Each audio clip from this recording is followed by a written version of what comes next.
Hi, this is Richard Lynch. You're watching ilovelimerick.com, and we are at the headquarters of Pieta House, the suicide prevention agency in Limerick.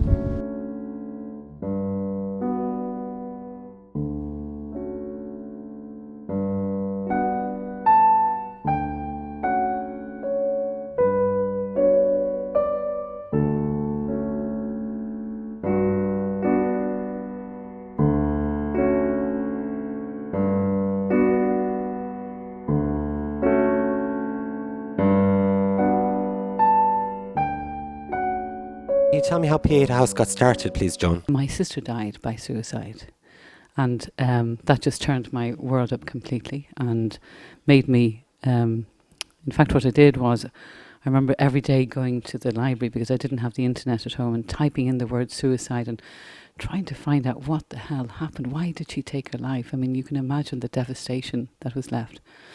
And I suppose the most tragic thing that I found out was that her life could have been saved. And that's what I feel about everybody who's suicidal. Their life could be saved. Their death was unnecessary. And 3 years it took me to create Pieta House. Why Limerick?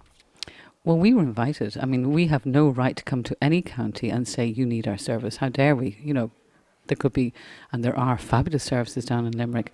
But we were invited by a lady called Nora Conway. She thought there was a gap in services down here. The Mid-West region are very fortunate to have Pieta House. It's established since 2006 in Lucan in Dublin, and we are actually the first centre outside of Dublin. So it's an amazing opportunity. I know Pieta House are delighted to be here. And what we do is we offer support to people who have attempted suicide, people who have suicidal ideation, and people who engage in self-harm. What do people need to know about Pieta House? What makes it stand out? Okay, what makes it different, I suppose, is first of all that it's free of charge. And that's a really important piece of information. The second thing is we see people of all ages. The youngest we've seen in Dublin is 6, and the oldest has been 83, so we see all ages. The other thing is that while they're in acute distress, we would see them every day if necessary. When they first arrive to the door, we do greet them at the door. They're brought into the waiting room and they're given their tea, their coffee. It's a lovely atmosphere, lovely relaxing place to be, make them feel absolutely 100% welcome.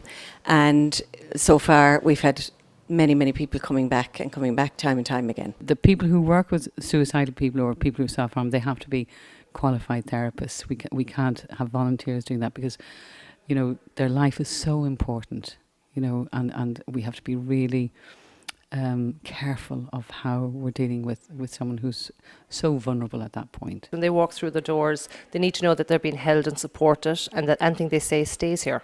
And that the whole idea is that they're being comforted in a difficult time for themselves. So it's all about that support, and confidentiality is paramount to the service, and that's what's provided with any therapist. But in Pieta House, we give that unconditionally and we give that support unconditionally. It's about helping. People with mental health issues would be particularly susceptible to the thought of suicide, which is really such a frightening place to be.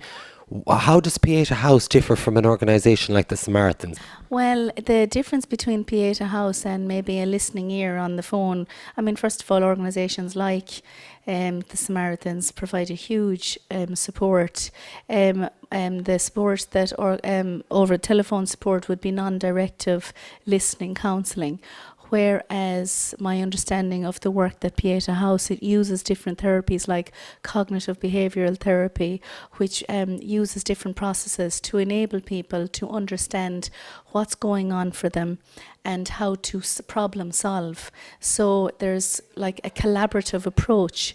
So the therapies that would be used here, my understanding is that people would obviously engage in their own therapy, but the therapist would offer solutions and work with the person to come up with their own solutions. Mr. Neville, I believe you've done a lot for suicide prevention. Yes, indeed. We have been campaigning in this area since 1990 when I started a campaign to decriminalise suicide. I was in the Senate at the time, and over 3 years I introduced 3 private members' bills The first one voted down by the government. The second one died with Dáil, and the third one we got it through in 1993. Suicide was a crime up to then, the last Western country to decriminalise suicide. And over the years we campaigned in the area, and in 1996 Dr. John Connolly, who is with me, and the late Dr. Michael Kelleher and I set up the Irish Association of Suicidology, which was the main campaigning and information organisation involved in suicide at the time. Many more have come into the area since then, like Console, 3Ts, and many local organisations, but we would still be the main organisation involved in information about suicide prevention, and about assisting the bereaved, the post-vention aspect of our work. Ireland as a country would have a high suicide rate compared to other countries in Europe and even internationally. And within Ireland, then especially the attempted suicide rate in Limerick and the self-harm rate would be higher than any other area. Sammy, how important it is, do you think, to support something like Pieta House in Limerick City? I think it is incredibly important. I do not think there are enough services around of this sort, and I think there's still such a huge taboo about the subject, about suicide and about self-harm, so it's unbelievably important, especially when it's someone's life you're dealing with. Is there bereavement counselling for people that have actually lost someone to suicide? There is bereavement counselling. Console, the organisation based in Dublin, who have a place here in Limerick in New Street. The Console are a professional organisation for bereavement counselling, established by a man, Paul Kelly, whose sister of 21 took her life. So we support the family, and we get them to realise that this, in fact, is a wonderful way of dealing with someone who's in distress like this. What can the people of Limerick do to help Pieta House? People volunteering their time, being in fundraising, being in raising the profile of Pieta House.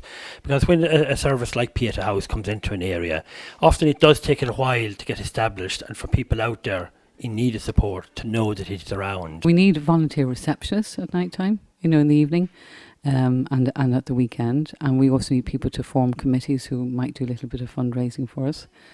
And anybody that's got expertise in any area. Our referral pathway is very, very simple. All you need to do is pick up the phone and dial the centre. The number is 061 484444. It's a very warm, caring, I think nurturing environment, and that's what we need to do, and we're absolutely delighted to be able to offer this service to the Mid-West region.